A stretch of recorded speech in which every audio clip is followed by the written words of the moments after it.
Hey everybody, hope you're all doing well. My name is Steven and this is the Storytime channel. Today we have some entitled parent stories and our first story of the day is by Mr. Steelio Grill. I got out of the hospital and entitled mother sent me right back. I just got out of the hospital for extensive knee surgery and walking out the door of the hospital reminded me of this story. Important things to note. 1. I have a severe allergy to cashews. It's bad enough that 1/100th of one will kill me if I'm not treated properly and quickly. Nowadays, I always make sure to have an EpiPen on at all times, but when this story took place, I was a little bit more forgetful about it. I was 9, leave me alone, and didn't always have it. 2. I have asthma, which can be a pretty lousy combination with anaphylaxis. 3. At the time of this story, my dad was working for a company that treated him like garbage and wouldn't give him time off for anything except medical emergencies pretty much. 4. This story starts about 4 days before my 10th birthday. Story. A week before my birthday, my dad's boss told him he was going to San Francisco for work stuff. We lived in Denver at the time, which meant my dad was going to miss my birthday. It was upsetting, but I understood and he said we'd have a party once he got back. While he was gone, my brother and I were staying with entitled mother. At the time, we knew she was a little entitled, but my dad trusted her to take care of us. On day 3 of my dad's trip, my brother and I were playing in their living room when entitled mother offered us some granola bars as a snack. At the time, I was young and wasn't very cautious, so I didn't always read ingredients for things I was eating. Unfortunately, there were cashews in the granola bar, so when I took the first bite, I started to feel it pretty quickly after. Within minutes, I was throwing up everywhere, in severe pain, and my throat was closing up. And as if it couldn't get worse, that was when I realized I had forgotten my EpiPen. Then, the panic and closing airways triggered an asthma attack, and I also didn't have my inhaler. So at that point, entitled mother's cool boyfriend calls an ambulance and I pass out on the floor. The paramedics were able to keep me from dying of the combination of an anaphylactic shock and asthma attack, but I did end up slipping into a coma for 11 days. This meant I was in a coma on my birthday, but I guess that was probably pretty low on the list of concerns considering they weren't 100% sure I was going to make it out of the coma. So a week after my birthday, I finally wake up. At first, I was fairly calm about waking up in a hospital, until I found out that I had been in a coma for 11 days. At which point I started panicking and almost gave myself another asthma attack. Anyway, they kept me there for a few days just to make sure I was okay and it was safe for me to go home. So we finally get home and as soon as I walk in, I see my brother, my grandparents, my aunt, my uncle, my 2 cousins, entitled mother, and neighbor mom and her kids, who my brother and I are good friends with, as well as a big sign that reads, "Happy birthday and welcome back to the land of the living." They had planned a surprise birthday party for me once they found out I was out of the coma. So we went about doing birthday party things and hanging out. I got some questions from my brother and cousins about the coma, while neighbor mom bakes my cake. However, the only important thing that was happening at this time was the following conversation between entitled mother and neighbor mom. Neighbor mom says, "Man, that must have been terrifying for him to go into that coma. I mean, imagine having to be that careful about everything you eat." Entitled mother says, "Oh, don't tell me you buy all of that." Neighbor mom says, "What?" "He was clearly faking it to get attention. Everyone knows that asthma and allergies aren't real." Both of those are very real and very serious problems. "Whatever, you sheeple are just too stupid to see through the government's lies." Then entitled mother just wandered off. I feel it's important to note that at this time, the birthday cake had just been put into the oven, and this conversation happened in the living room, which did not have a line of sight into the kitchen. After a while, the cake finally finished baking and we all congregated in the dining room to eat it. So everyone sang happy birthday to me and my aunt cut the cake and gave everyone a slice. I was about to take the first bite when the luckiest thing that could have happened happened. I dropped my fork on the floor. At this point, I, wanting to act all grown up and solve my own problems, decided I'd go into the kitchen and clean the fork myself. Right as I finish and start walking back out to the dining room, I hear my dad yell, "What the freak did you just say?" I run out to see what's going on and see my dad standing up staring daggers at Entitled Mother while she cowered in fear from him. Entitled Mother whimperingly, It was for his own good." It turned out that after the conversation between Entitled Mother and neighbor mom, Entitled Mother had snuck into the kitchen and poured most of a bag of mixed nuts that she had brought with her into the cake. Dad slams his hand on the table. "How the freak is that for his own good?" Entitled Mother starts to gain some confidence as she doesn't see a problem with what's happening. "Well, if he had eaten the cake without knowing they were there, he wouldn't have been able to fake a reaction because he wouldn't have known that there was anything in the cake to react to." Dad says, "What the actual freak is wrong with you?" "I was trying to prove to you sheeple that allergy—" "I knew inviting you here was a mistake. I figured it was good for the boys to have you in their lives, but you've made it abundantly clear that it is not." "So what are you saying?" "I'm saying get the freak out of my house and stay the freak away from my kids." "You can't do that. They're my kids too." That's right, everyone. Entitled Mother was my actual mom. Not after what you just pulled, they're not. And if you want to take this to court, I'll make sure that you aren't even allowed in the same state as them. Now get the freak out of my house before I call the cops. "You just wait until my father hears about this." Her dad is very wealthy, so I think she was expecting him to help her get custody of my brother and me. We found out later that not only did her boyfriend break up with her and kick her out of his house, but when her dad found out about what she did, he refused to let her live with him, stopped giving her money, and said that if she took my dad to court, he would support my dad. As you can expect, she never took us to court. And as for the rest of the party, we just bought a new cake because nobody wanted to take the time to bake another one. We also decided to just throw out the pan we had used for the first one because she had put so many nuts in it that we were worried about it contaminating anything we put in it after that. Have you come across somebody so willingly ignorant about something that should never be confused as anything that is being faked or is a lie like this? Let me know in the comments down below.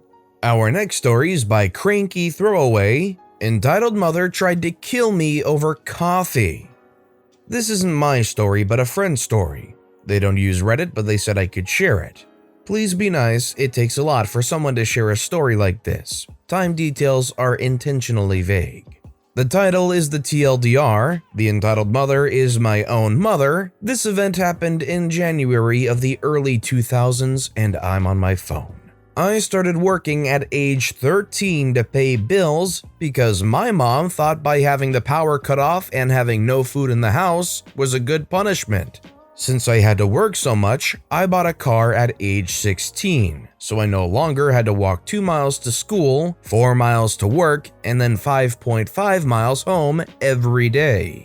I bought the car from my then boyfriend's dad, and he kept it in his name so that way my mom could never take it. When I turned 18, the title got switched over to my name, so this car was never hers.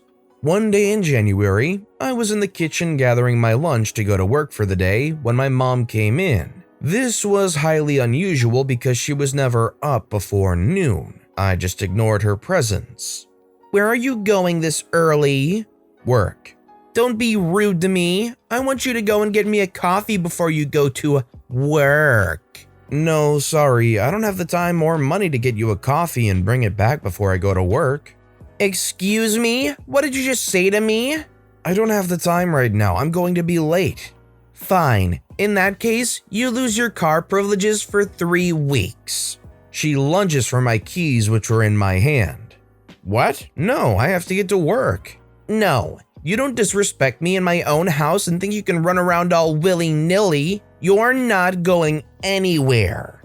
With that, she began to claw at my arms that were holding the keys above her head. She kicked and screamed, punched and gouged at me. She grabbed me by my shoulders and threw all 300 plus pounds backwards, causing her to go flying into the kitchen table. She got a few bumps and bruises, but nothing substantial happened. She stood up and screamed, "Do you see what you did to me? How could you do this to your own mother? I've done everything for you, but that isn't enough, is it?" I noticed that she dropped the keys, so I scrambled to try and pick them up. I got them, and my next goal was to get out of there as fast as possible. My mom saw me trying to leave, and in her last efforts to show me she was in charge, grabbed a steak knife from the cutlery drawer and stabbed me in my side.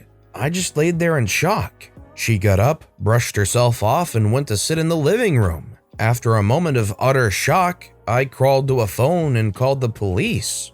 To summarize the outcome, the police came and I was immediately rushed to the hospital where I had to have surgery. My mom was charged with attempted murder and assault with a deadly weapon, amongst other things. She got 19 years in prison and has been denied parole multiple times. I have an incredible amount of respect to OP for even being willing to share this story with Reddit of all places. That's an incredibly tough story. One second you're thinking this is going to be some overly dramatic entitled mother thing, and then the next it just hits 100 in an instant. I'm just hoping OP's friend is in a better place financially, mentally, and physically too in terms of living situations. And our final story of the day is by Legitimate Release 65, Met My Biological Parents Today. So for some backstory, I am adopted. My biological parents gave me up at birth. My adopted parents adopted me when I was young, but was always open about my adoption and everything. They never kept anything about it away from me, and always told me the truth when I had questions about my adoption. I never had too many questions about my adoption though, as I just wanted to believe that my adopted parents were the people who gave birth to me. I, 16-year-old female, had the opportunity to meet my biological parents the other day. It was my choice whether I wanted to or not, and I decided to meet them. I thought that maybe there was a chance that my biological parents weren't heartless a-holes and that maybe they were just falling on hard times and couldn't support a child, and that now they were doing better and actually wanted to form a bond with me. How wrong I was. My biological parents and my adopted parents talked it out and set up a date and time to meet up, and my adopted parents relayed all to me to make sure I was okay with everything. For the most part, I was just agreeing with everything because I was nervous not to make a bad first impression. After a little bit of talking and discussing, a time and date had been settled on. Directly 2 weeks from now at a restaurant called Texas Roadhouse, the fanciest restaurant we have where I live. A week before I have to go meet my biological parents, my adopted mom took me shopping at the mall for some new clothes. I've never been too fond of dresses and stuff, and my adopted mom knew this, and so instead of taking me to someplace like Kohl's or Claire's, she took me to Hot Topic and Spencer's, where we found a couple fancy things that I liked and that we thought my biological parents would like as well. Some time had passed and I was getting ready to meet my biological parents. I put on the clothes and hopped into my adopted parents' car so that they could take me. The plan was that my adopted parents would drop me off and they would hang around the area so that if something happened, they could get to me quickly if something happened. We get there, and after a small pep talk from my adopted parents, we go into the restaurant and meet my biological parents. Right off the bat, as my biological parents looked at me, they mumbled stuff under their breath, which I can only assume was about my outfit. My biological parents themselves looked like your typical snooty rich parents, as they were decked out in all types of jewelry, fancy clothes, etc. Already, I was getting a bad vibe from them. We greet, and after like a minute, my adopted parents leave so that me and my biological parents could eat and get to know each other. So me and my biological parents get escorted to a table and sit down. A couple seconds pass and my biological mother says something. "So how are you liking your life so far?"